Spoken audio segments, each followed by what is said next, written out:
Hey everybody, welcome back to the channel. This is Rob at Smirking Gun Reviews, and we're back with one of my essential film series videos. And today we're talking about one of my all-time favorite movies, Joe versus the Volcano. It's a modern fairy tale kind of fable movie starring Tom Hanks and Meg Ryan. It came out in March of 1990. I was 14 when this came out, and I saw it a ton when it was first out.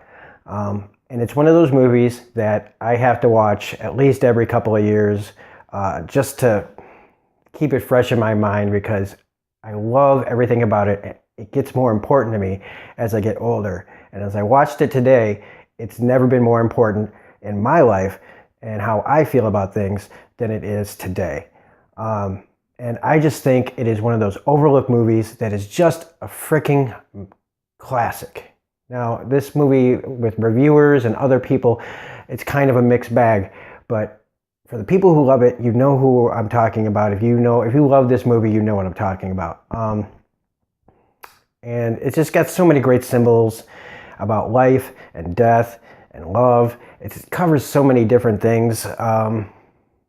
It's kind of hard not even to just get a little emotional about. There will be spoilers in this. So if you haven't seen the movie, I highly suggest you go see it. This is like my favorite shot of the movie. I just love this scene. It's just kind of epitomizes like Joe's at a very low point in his life when this happens, or like, well, he's kind of feeling like it's all over, and he has this great big kind of moment. I'm gonna play the trailer in the background here for the rest of it. So. Here we go. So this movie stars Tom Hanks, Meg Ryan, Lloyd Bridges, Robert Stack. It's got Nathan Lane. It's got Abe Vigoda. It's got Carol Kane in a very, very, very small cameo. It's got the great Ozzie Davis. And it's just filled with Dan Hedaya, or Hedaya, however you say it. He's great as Joe's boss. You've got this guy, Barry McGovern, who is one of the most interesting characters in this movie. He gets nothing but he's just a luggage salesman, but he does everything with it. Meg Ryan gets to play 3 roles in this, even though the first character is never alluded to as being a relative of the other two, I kind of think that she probably is. But we'll get to that. This is also the first of the Meg Ryan, Tom Hanks movies, I believe, before Sleepless in Seattle, and you've got Mail. And to me, this is their best work, even though box office wise and sentimentality wise, Sleepless in Seattle is probably, most people's favorite, but this is mine. This movie's very surreal. It's got a great soundtrack. It's got it is one of the most quotable movies that a lot of people haven't seen. But once you see it, you go, my God, that's quotable. Just so many great memorable lines in this. So let's just get started with it. So it's the story of Joe Banks. It starts out once upon a time. Joe works at this place that makes rectal probes.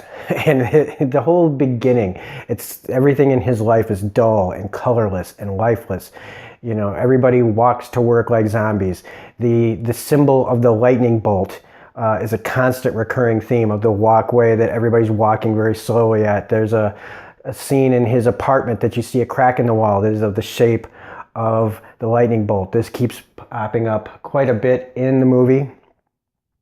Throughout, there's a lightning bolt when they're at sea, and when people are walking up the volcano, it all constantly, there it is, constantly shows up. He doesn't feel good. His life is just drab.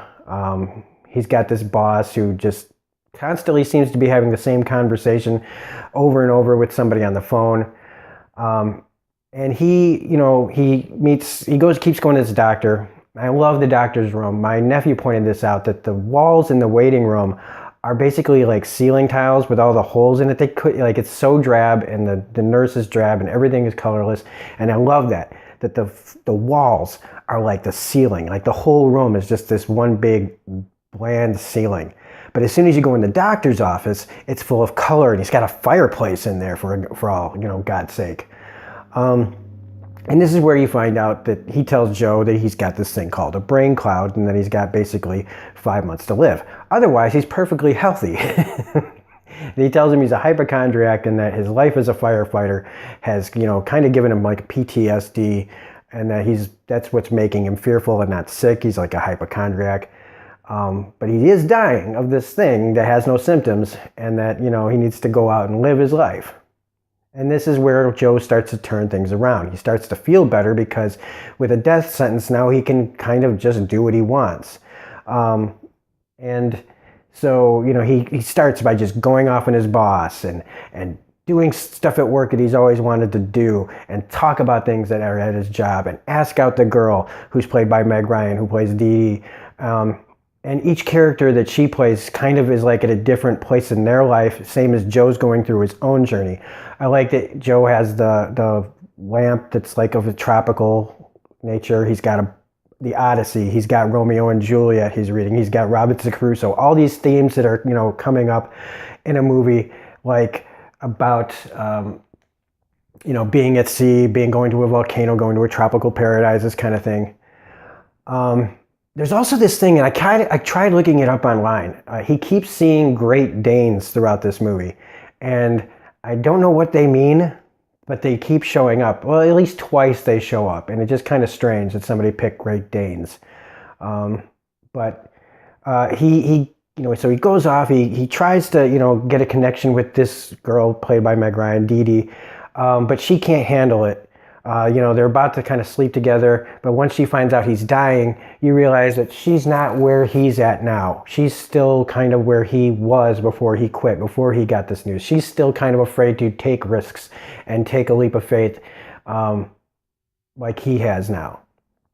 And this is kind of where he meets Lloyd Bridges' character, who is this businessman who he wants this mineral called it's like Barubi or something. It's like a very MacGuffin type of thing, where this mineral that's on this island called Waponi Woo, which means little island with the big volcano. They have this mineral where his company makes superconductors, and it's apparently the only place where you can get a whole bunch of it. Barubu. I wish I could remember what it was called. It doesn't matter. So he tells him that he wants to hire Joe to go to this volcano that these people are afraid of and jump in, and they'll give him the mineral rights to this thing that he needs for his superconductors. And he'll give him all the money he needs. He'll take off first class, go to LA, have this great venture across the sea, and, live like a king, die like a man situation. And I love his reaction. He's like, yeah, okay, I'll do it. Like, it's just great. Like anybody else would have to ponder, but Tom Hanks gives such a great performance in this. Meg Ryan has never been better in this. And to me, because she gets to take chances with each character, she's been good in no other things. I don't want to take that against her, but I fell in love with her in this movie. Every single time I see her in this, I fall in love with her like Joe does. So he gets the credit cards and everything. This is where we're introduced to the limo driver, played by the late great Ossie Davis, who, again, he kind of meets these interesting people along the way that kind of guide him along his journey. And Ossie Davis, his thing is clothes. Clothes make the man, He gives some really great lines in this, kind of takes him on this journey of self-discovery through clothes. This is where we also meet the luggage salesman who sells him these 4 steamer trunks that are probably the most famous luggage in movies, in my opinion. Like, these steamer trunks, if I ever go on a big trip somewhere, I will be getting like something like this epically, like Joe takes. I'm getting those fucking steamer trunks, okay? Just in case I crash or something, or I sink, or wherever I go. But I love that the salesman has one of the greatest lines when he sells him 4, and he's like, "May you live to be 1,000 years old." So he gets the trunks, and him and Ossie Davis part ways, and he has like a nice dinner by himself. And this is where he goes to LA, where he meets Angelica, played by Meg Ryan. Again, this one is kind of at a crossroads herself, where she kind of feels like she wants to kill herself. And since, this Joe's gotten his death sentence, he has like kind of an opinion about that. She's kind of a lost soul. And kind of like Dee Dee and everybody is like every version of Meg Ryan and him are everybody in this is kind of like a lost soul a little bit. And so she's kind of guiding him along. I love when he sees LA and he says it's fake. It looks fake, but I love it. And she says it stinks, but I love it. It's a great town, but it stinks.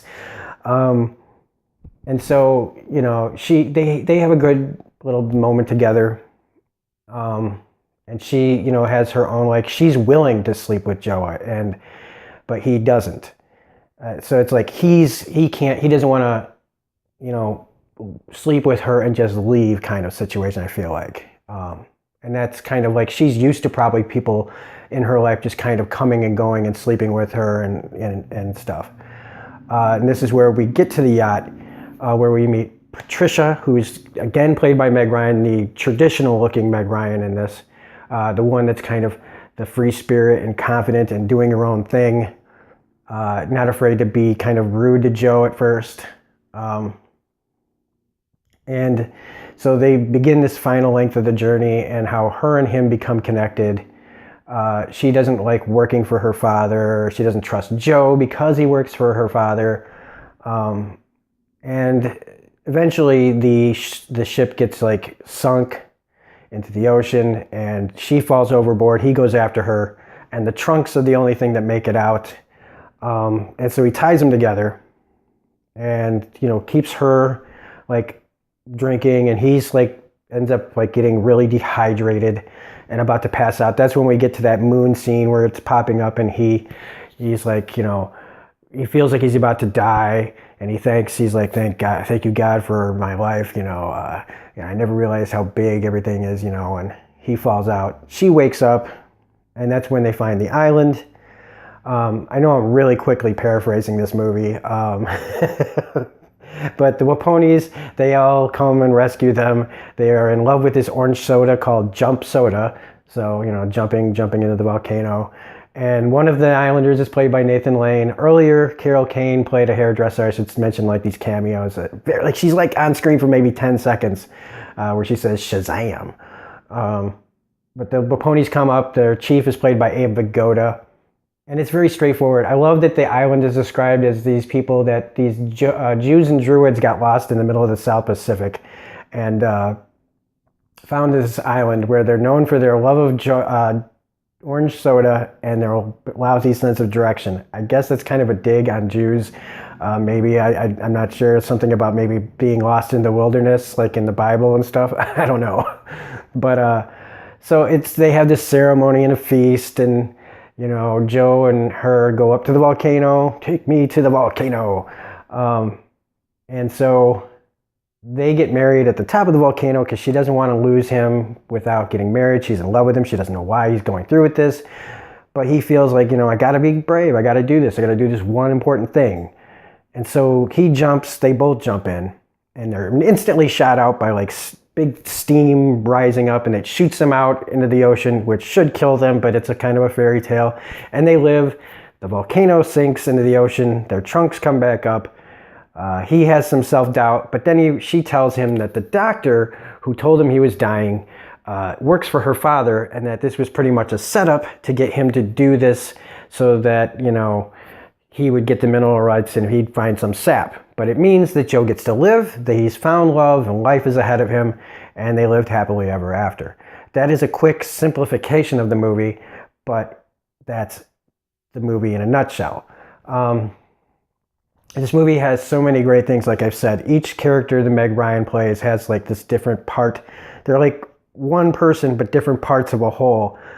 Like I said, that Angelica's character is the half-sister of Patricia, and they don't say that Dee Dee is part of their family, but I have their suspicion that since they're like, both of them are half-sisters, that it's quite possible that their father had another daughter, and they're all kind of like, except that one doesn't know about him, or they haven't brought up the fact that they have a third sister.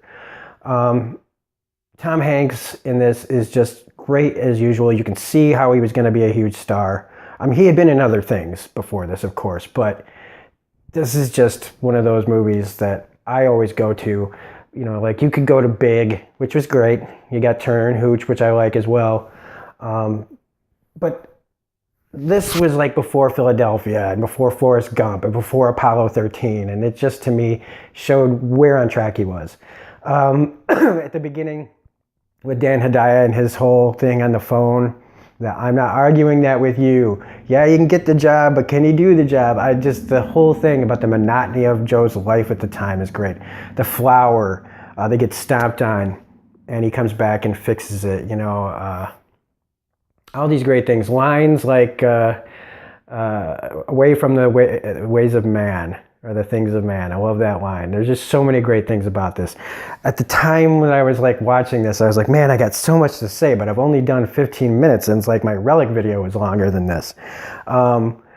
Again, I love this movie. It speaks to me about life. Like, by the end of this movie, when her and him and Meg Ryan and Tom realize they're in love with each other, and there's just these lines about, how they waited, his whole life to find somebody like her and things like that. And just a lot of things that are resonating with my life, being, where I am in my life, where I've got a good job and things like that, but like, I'm kind of at the midlife crisis type of thing where you start to question things about where you've been and what you haven't done, and, all the things that are still possible, that it just really speaks to me.